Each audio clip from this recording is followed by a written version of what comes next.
After nearly 300 hours, yes, I really do mean 300 hours, spent in Subnautica below zero, I have decided to showcase the beauty of the biomes in this game. This will be the first part in a series of videos I make covering every aspect of this game and its predecessor, from the life forms, to the story and the extended universe, to the many tools and resources you will use in your time in this game. But before I begin, did you know that exactly 0% of the people who watch my videos are subscribed? So why not smash like and sub while you're here? Make sure to leave a comment telling me about your favorite biome in the Subnautica series. Now back to your regularly scheduled program. The very first area in the game that you will encounter is a conglomerate biome made up of the Arctic Research Site, Alien Research Site 0, and the Frozen River. In the opening of the game, you will briefly navigate them in order to begin your below zero experience. The shallow Twisty Bridges are to below zero as the safe shallows were to Subnautica. The biome is an Arctic reef, dotted with many forms of coral, flora, and many forms of small life, the most distinct of which are the twisting, tentacle-like structures covered in bioluminescent blue barnacles. Try saying that one 5 times fast. The biome is a safe haven and does not contain any dangerous flora or fauna, and you will likely spend the majority of the early game here, hoarding titanium and copper in the small life pod issued to you by Altera. Within the Arctic kelp forest grows the tall, waving stalks of yellow Arctic kelp. It is also most likely the first biome you will explore into following the shallow Twisty Bridges in order to find new resources. However, the Arctic kelp forest is home to a slightly more useful biome, the Arctic kelp caves. This biome presents the first real danger you are likely to encounter. Twisting roots flow throughout the caves, and it is the only biome besides the Lilypad Islands that spinnerfish inhabit. The caves are full of important fragments to scan and will be your first sources of gold and silver. Be on the lookout for sea monkey nests and oxygen plants, since the layout of the caves can be quite confusing, and you may just find yourself running out of oxygen instead of striking it rich. The Sparse Arctic is the first biome that feels truly cold, both in tone and temperature. The empty expanse really drives home that you are down here by yourself, with only the alien inhabitants of the planet to keep you company. The only resources of any value in this biome are the occasional salt deposit and the ice fruit that grows on the ceiling. Use the Titan holefish for a boost of oxygen, but avoid the symbiotes that coexist beside them, since the majority of this biome has a ceiling of ice several meters thick, stopping you from going to the surface to breathe.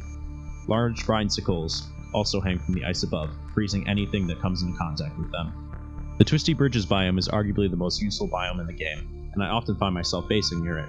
It's chock full of all the resources you'll find yourself needing most often.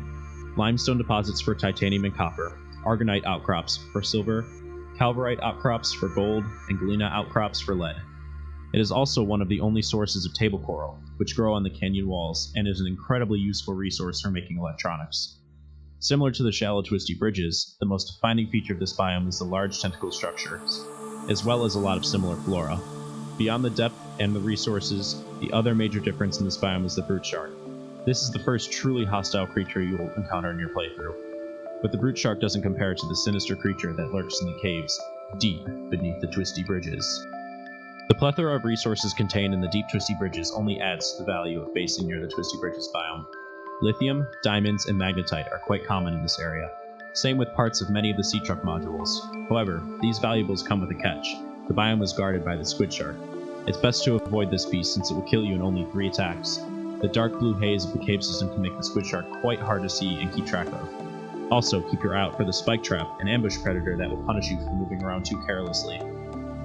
The defining feature of the thermal Spires biome are the dozens of thermal vents spewing hot water and black smoke into the environment, creating a very dark and murky hue. It is nearly as good for gathering resources as the Twisty Bridges, but with one key difference: the Cryptosuchus. While this creature may be one of the coolest looking, it is arguably one of the most annoying.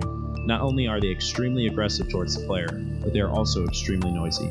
Make sure to stick to the many trenches dotted about the biome as they contain a vast majority of the available resource nodes, and they are relatively safe from the patrols of the Cryptosuchus. Just watch out for those rock punchers. Within a trench of the thermal spires lays Altera's abandoned mining operation.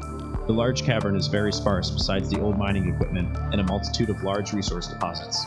Prawn suit fragments are littered throughout the system, along with the drill arm fragments. Grab hold of these to really take advantage of the resources of the mining site. Diving to the bottom of this cave system can be a very risky venture because of the almost total lack of oxygen sources from within the cave. Always remember that you can only travel in as far as you have to make it back out. The purple vents is a vast, barren land. The dirty orange hue of the biome is sharply contrasted by the purple vents that shoot out a harmful substance. This biome is rich in resources, specifically quartz and lithium. which is bountiful on top of plateau-like structures littered around the biome.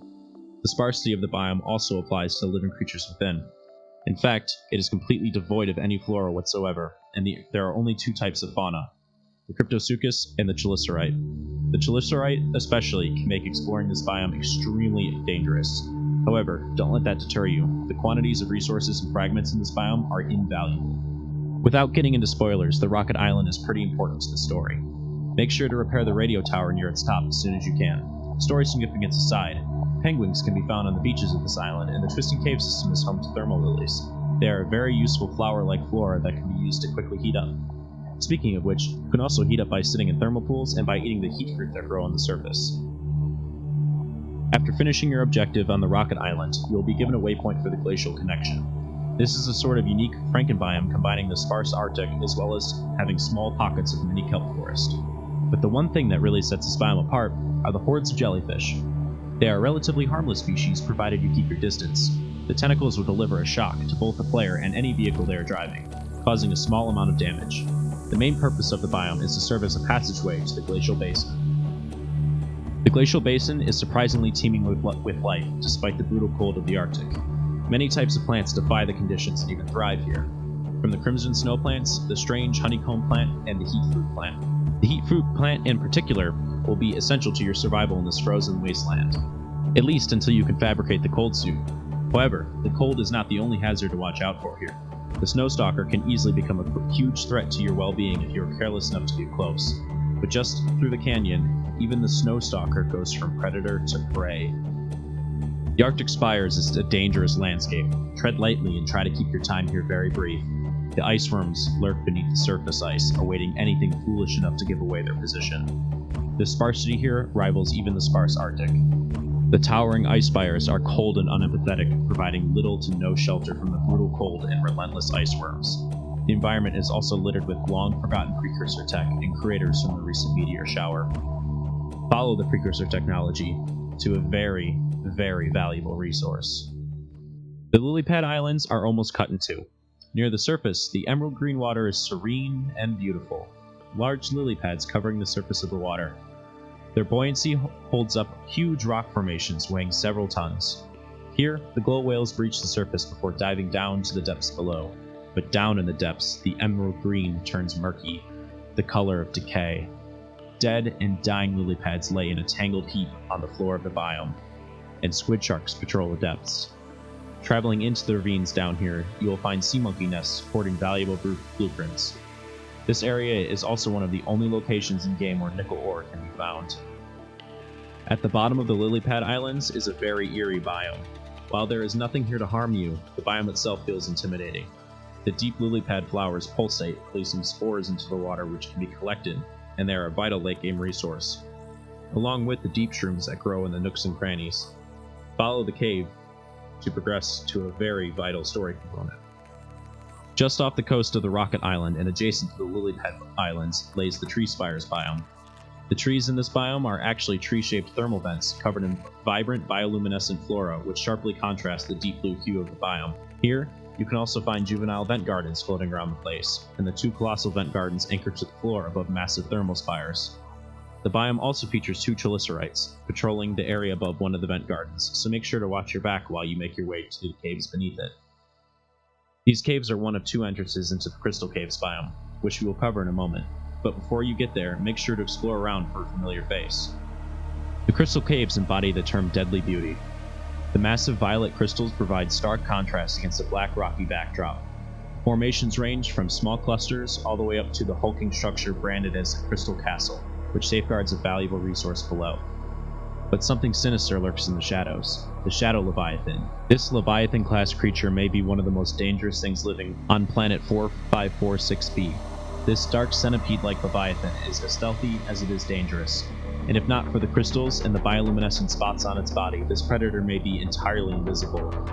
It is a mystery as to how the Shadow Leviathan could even survive in this environment, since there are very little sources of food beyond a few rock punchers and the tiny rock grubs. The only other life form in this cave is the loot plant, which is dotted across the cave system floor.